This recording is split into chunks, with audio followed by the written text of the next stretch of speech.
प्यारे बच्चों, दक्षता अभ्यास घातांक की एक्सरसाइज है। दक्षता अभ्यास, इसके प्रश्नों को आज हम हल कराएंगे। लिखा -8 की घात 7 को गुणा रूप में लिखिए। ठीक, पहला जो प्रश्न है वो लिखा है कि -8 की घात 7। देखिए पहला जो प्रश्न है लिखा है कि -8 की घात 7 को गुणा रूप में। तो गुणा रूप का मतलब ये हो गया कि -8 को आप कितनी बार लिख सकते हैं? 7 बार। 1 बार, 2 बार, 3 बार, 4 बार और 5 और 6 बार और एक 7 बार। 1 2 3 4 5 6 7, बस गुणा रूप में हो गया। मान नहीं निकालना है, सिर्फ कह रहा है कि -8 की घात 7 को गुणा रूप में लिखिए, तो हो गया। दूसरा जो प्रश्न है वो लिखा है -1 की घात 999 का मान बताइए। तो -1 की घात 999 का मान का मतलब ये हो गया कि 999 संख्या क्या है? विषम है। और जब संख्या विषम रहेगी तो इसका मान क्या आएगा? ऋणात्मक। अगर संख्या सम है तो इसका मान क्या आएगा? धनात्मक। तो -1 की घात 999 है। अब हम -1 को 999 बार तो गुणा करेंगे नहीं, तो यही आप देखेंगे कि ये जो संख्या है ये विषम है कि सम है। अगर विषम है तो इसका मान क्या आ जाएगा? वो माइनस आ जाएगा। और अगर इस सम है तो इसका मान जो है धन में आ जाएगा, तो इसका मान आ जाएगा -1। ठीक, लेकिन अगर कहीं लिखा हो -2 की घात 3, अब ये संख्या विषम है तो आप कह देंगे कि -2 आ जाएगा, तो नहीं आएगा, क्योंकि संख्या -2 को आपको कितनी बार गुणा करना है? 3 बार।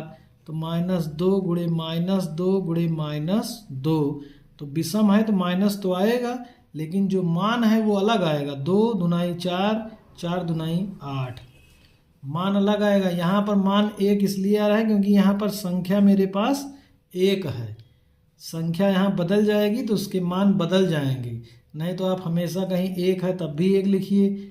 जब 1 है तब ये नियम पालन होगा कि -1 की घात 999, तो इसका मान ऋण, क्योंकि संख्या ये आपकी विषम है। अभी जैसे कह दिया जाए -1 की घात 100 का मान बताइए, तो 100 आपकी एक सम संख्या है, तो जब सम संख्या है तो इसका मान जो आएगा वो धन 1 आएगा। ठीक, अब एक सवाल और दिया गया है, जैसे लिखा है 8 की घात 5 - 5 का मान बताइए। तो सबसे पहले आप क्या करेंगे? 8 की घात 5 में से 5 घटा देंगे, 0। किसी भी संख्या की घात 0 का मान कितना आ जाएगा? 1 आ जाएगा। फिर लिखा है कि 2 की घात 3 की घात 8। 2 की घात 3 की घात 8 का आधार 2 पर घातीय संकेतन बताइए। आधार 2 पर इसका घातीय संकेतन बताना है, तो इसमें आप क्या करेंगे? इसका मान नहीं निकालना है।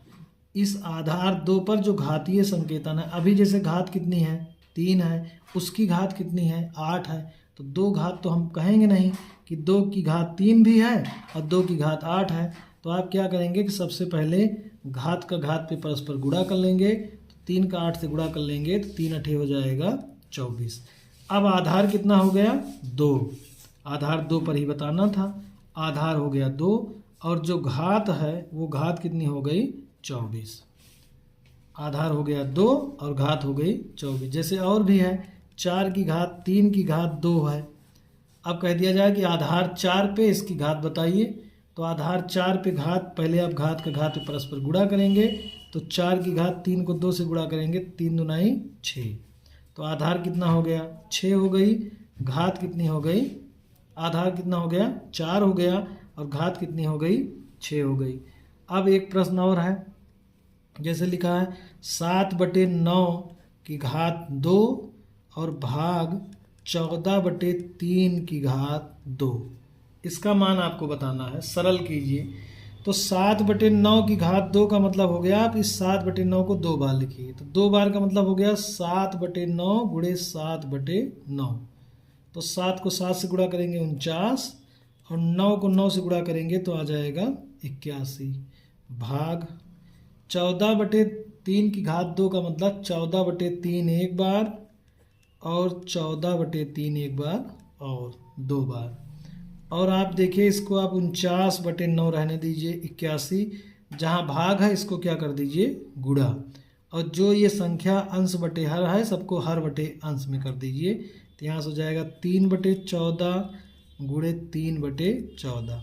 अगर भाग को आप गुणे में बदलेंगे तो ये जो संख्या हर में है इसको सबको अंश में कर दीजिए और जो अंश में है उसको सबको हर में। अब काटिए आप, देखिए 7 से काटिए, 7 दुनाई 14, 7 सता 49, फिर 7 से 7 दुनाई 14 और 7 इक्के 7। 3 से इसको काटिए, 3 से काटेंगे 3 दुनाई 6 और 3 सत्ते 21 और 3 से काटेंगे 3 नवा 27।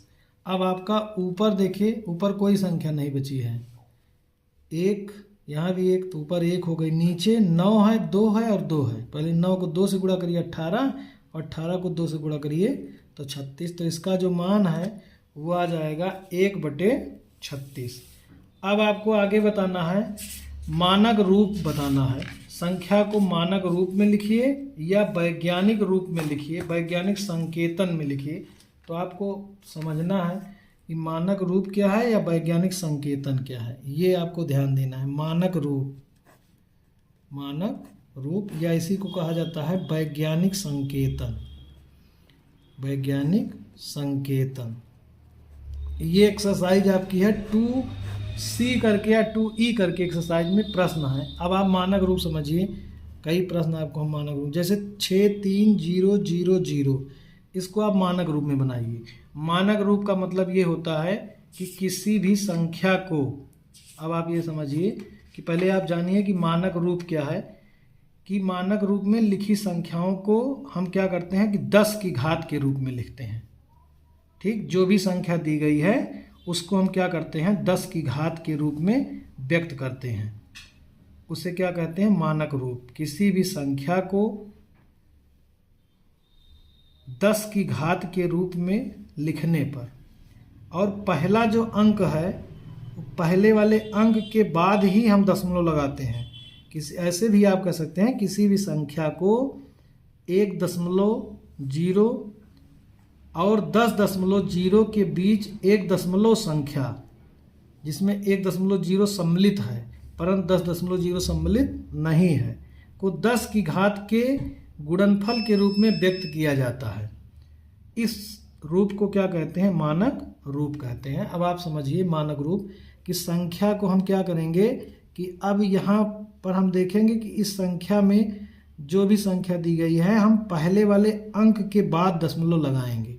तो पहला वाला अंक जो हमारा है वो 6 है, हम कल्पना करते हैं कि दशमलव यहाँ पर है, कहाँ पर है इस 0 के बाद में, तो यहाँ पर है दशमलव, इसको यहाँ से हमको कहाँ लाना है यहाँ पे लाना है। कई अंक इसका, 1 अंक 2 अंक 3 अंक 4 अंक, 4 अंक इसका, तो लिखते हैं 6.3 गुणे 10 की घात 4, 1 अंक 2 अंक 3 अंक और 4 अंक। तो ये इसका हो गया कितना मानक रूप, 10 की घात के रूप में संख्या लिख दी गई और जो संख्या पहली थी उसके बाद में दशमलव भी आ गया। अब जैसे और भी प्रश्न मान लीजिए लिखा हो 2 1 3 6, इसको मानक रूप में लिखना है तो हम दशमलव की कल्पना कहाँ करेंगे यहाँ पे, यहाँ पे है तो इसको कहाँ पे लाएंगे इस वाली संख्या के बाद, 1 अंक 2 अंक 3 अंक, तो 2.136 गुणे 10 की घात 1 2 3, 10 की घात 3। तो ये हो गया मानक रूप। और आप देखिए अब प्रश्न जितने दिए गए हैं मानक रूप वाले, जैसे लिखा है 4 2 5 0 0 0 0, मानक रूप में बनाना है तो आप क्या करेंगे 1 अंक 2 अंक 3 अंक 4 अंक 5 अंक और 6 अंक, तो यहाँ से जाएगा 4.25 गुणे 10 की घात 6, ये हो गया मानक रूप। और मान लीजिए जैसे अब संख्या एक आपको हम और बता दे रहे हैं, इसको मानक रूप में लिखना हो कि 0.0025, अब दशमलव इधर से इस पार आना था, अब जब भी दशमलव हमारा इस पार से उस पार जाएगा, इधर से संख्या से इधर से हम इधर ले जाएंगे तो हमारा जो पहला अंक है वो 2 और 5 में पहला अंक कौन सा है? 2 है। तो 1 अंक, 2 अंक और 3 अंक, तो लिखेंगे 2.5 गुणे 10 की घात 1 2 3, लेकिन अब क्या लिखेंगे? -3। मतलब दशमलव जब इधर से इधर जाएगा तो 10 की घात में पॉजिटिव, दशमलव इधर से इधर जाएगा तो 10 की घात में निगेटिव। जैसे और आपको हम बता दें, लिखा हो 0.00004 और 5। अब इसको मानक रूप में लिखना हो तो मानक रूप में क्या लिखेंगे? 1 2 3 4 5, यहाँ पहुँच गया तो 4.5 गुणे 10 की घात 1 2 3 4 5, 10 की घात -5। तो ये आपका हो गया क्या? मानक रूप या वैज्ञानिक संकेतन। जैसे अब आपके पास है 62 के आगे कितना जीरो है? 2 2 4 3 7, 2 2 4 और 3 7, इसको मानक रूप में लिखना है। तो आप देख लीजिए, 1 अंक, 2 अंक, 3 4 5 6 7 8, तो इसको हम लिख देंगे 6.2 गुणे 10 की घात 8। तो ये हो गया क्या? मानक रूप। और अभी मान लीजिए, या मानक रूप कहिए या वैज्ञानिक संकेतन भी आप इसको कह सकते हैं। जैसे अगला है 0.00008, इसको मानक रूप में करना है तो इसको आप क्या करेंगे? 1 2 3 4 5, तो यहाँ लिख देंगे 8.0 लिख सकते हैं, गुणे 10 की घात 1 2 3 4 5, 10 की घात -5। तो ये आपका हो गया क्या? मानक रूप हो गया।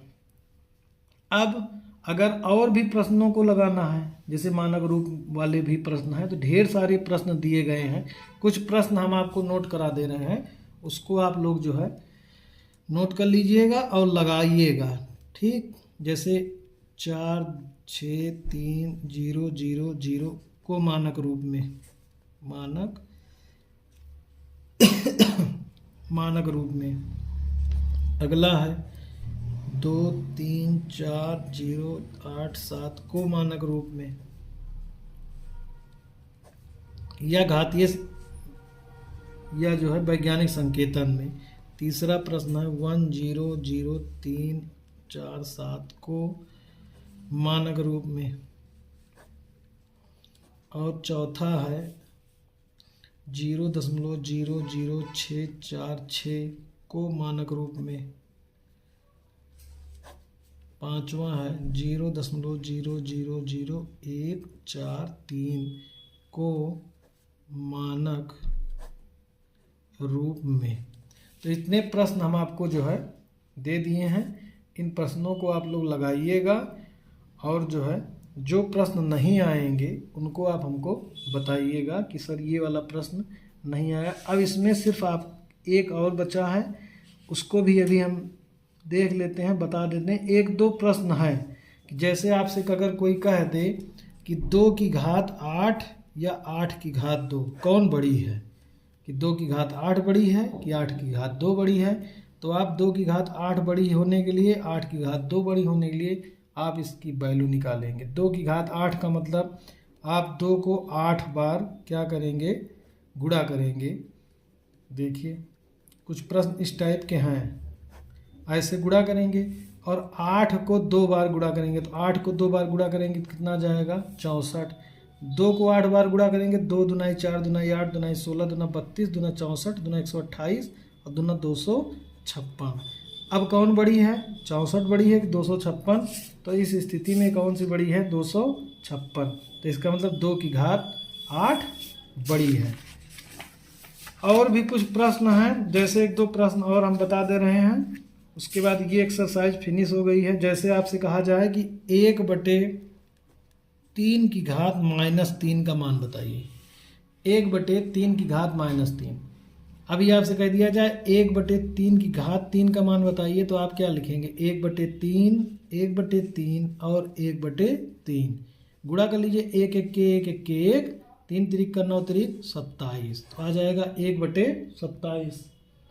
ठीक। अब 1/3 की घात -3 का मतलब हो गया 1/1/3 की घात 3। 1/1/3 की घात 3 का मतलब हो गया 1/1 की घात 3 का मतलब 1, अब 3 की घात 3 का मतलब 3 गुणे 3 गुणे 3, और यहाँ से आ जाएगा 1/3 3 का 9 तिरिक 27, और संख्या 3 है तो इसके नीचे आप 1/1 और पूरे 1/27, इस 27 का ऊपर गुणा करेंगे ABCD, इसका गुणा इससे और इस दूसरे का तीसरे से, तो 1 का 27 से गुणा 27 और 1 का 1 से गुणा 1, तो आंसर आ जाएगा 27। अब आप प्रश्न और लगाएंगे, जो नहीं आएगा उसको हम बताएंगे बाद में। ठीक, ओके, गुड नाइट।